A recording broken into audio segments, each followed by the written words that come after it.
Good morning, everyone, or should I say good afternoon? It's after 12 o'clock, so I think it's better to say good afternoon. Well, welcome to day, what is it, 40 or 41 of the 90-day live chat. Anyway, I would like to talk a little bit about burnout and the discovery of slowness. Yes, my name is Frank Brewer. I'm the principal at New Path Psychology and a clinical psychologist. So the reason for the topic of burnout is I just found an article in a newspaper, and I thought this is a very nice topic to talk about. And well, actually, you would be surprised to hear that a burnout is not a diagnosis in terms of the diagnostical and statistical manual, the DSM. Hang on a minute, let just a plane pass by. So it's not a category, although the symptoms of burnout are very similar to the symptoms of depression. Yeah. So, and usually if somebody comes with burnout symptoms, it's diagnosed as depression. All right, so far so good. So, when I read this article, it was actually quite well written article, and it was full of tips. Yeah, what you can do. So, hi, I'm Mira. Thanks for joining. So I'm going to talk about burnout. Whatever it is, have a good night rest, look after your diet, do exercise, all these kind of things, which of course work. But for me the question is, are there certain groups of people who are more prone to running into a burnout than others?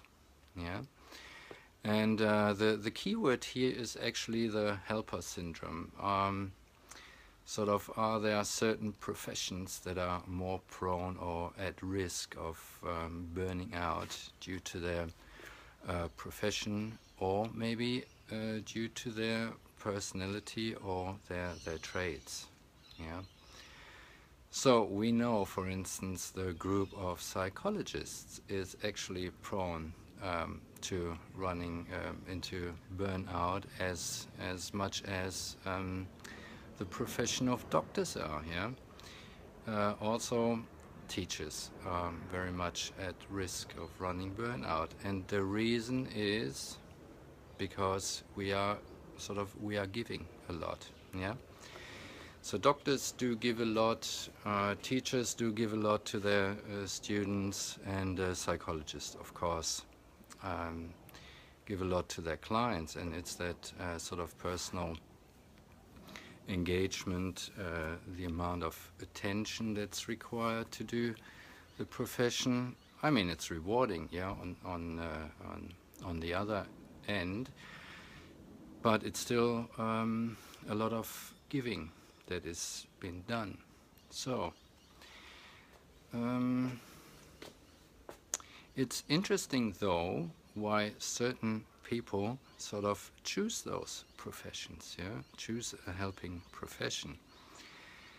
And it's often that people who like to give have what we call a nature of a bit of self-sacrifice. Yeah, so they prefer to give instead of receive. So in other words, they have trouble with receiving.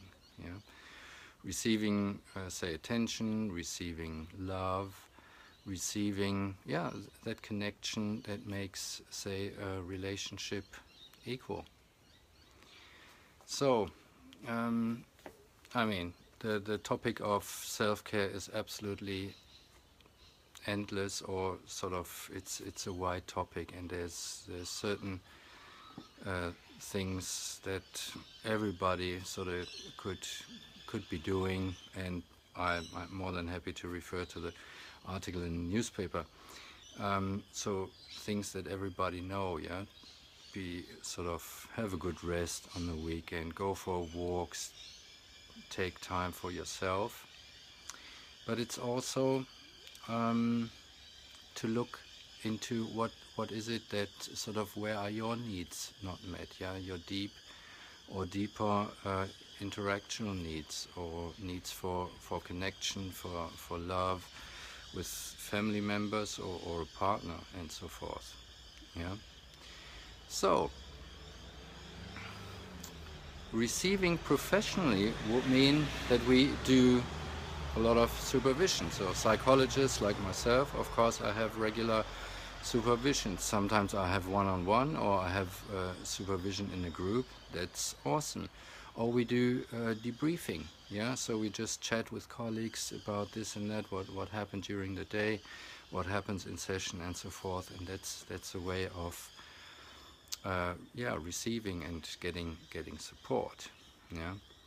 So, and on a personal level, it's often that we need time, and we can discover sort of slowness, because it's often really nurturing, like, and connecting to nature. These kind of things are super important. Others, whatever. It might be that you allow yourself to fly business class instead of flying economy, if that's what sort of nurtures your soul, yeah. And of course, you can also learn to ask people if you need support. You can ask a partner to spend time with you. These kind of things. Hi Natalie, thanks for joining. I'm talking about burnout, and yeah, what it's like for us helpers, and also for anybody else. Often for sort of for clients, or clients sort of future clients, it would be to engage in therapy and identify exactly what needs you do sacrifice, yeah. It's like with many things, psychology, it's the iceberg model, yeah. That what you see is not the real thing, that what you don't see is the real thing. So often it's a little bit difficult to identify those invisible things for yourself, and you need the third perspective. That means the other person, like a therapist, to guide you and to help you identify those things. And that's really one of the massive benefits of therapy, that you discover sides of you that are sort of subconscious or even unconscious. And once they're identified, it's a lot easier to get what you need. Okay. Right. So if you have a question, if you would like to get some support by us, then give us a ring. The number is 84111478. We're more than happy to answer any questions. You can talk to the doctor and ask him for a referral to us, New Path Psychology. So it's all very, very doable and accessible. It's also World Mental Health Day today, so just as a reminder at the end. So I'll let you go for now, and I shall see you again tomorrow. Thanks again for joining, and bye for now.